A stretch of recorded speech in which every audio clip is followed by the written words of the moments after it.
बच्चों आज हम एक्सरसाइज 4.5 करेंगे और इसमें पहले क्वेश्चन में आपको एक quadrilateral P Q R S बनाना है। उसमें डायगनल्स ड्रॉ करने हैं, डायगनल्स के नाम लिखने हैं और ये बताना है कि इंटरसेक्शन पॉइंट जो है डायगनल्स का वो अंदर है या बाहर है।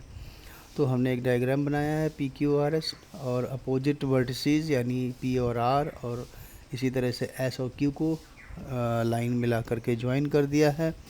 ये दोनों डायगनल्स हो गए और इनका इंटरसेक्ट यानी जहाँ पे एक दूसरे को काट रहे हैं उस पॉइंट का नाम ओ है। ये हमारा पहला कोई और ये पॉइंट ओ आपको दिख रहा है कि इंटीरियर में है।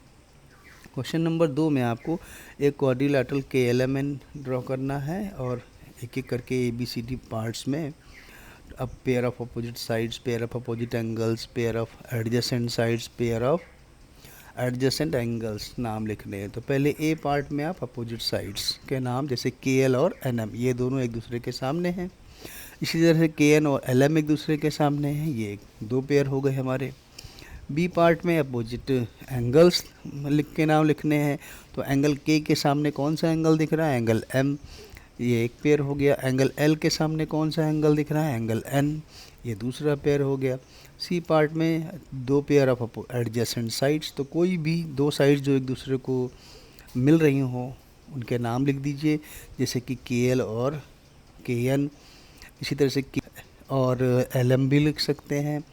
एन एम और एम एल, ये कोई भी दो पेयर आप लिख सकते हैं।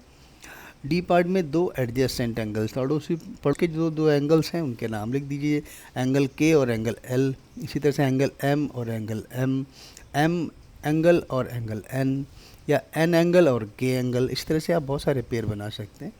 तो उम्मीद है ये एक्सरसाइज आपको समझ में आ गई होगी। Thank you.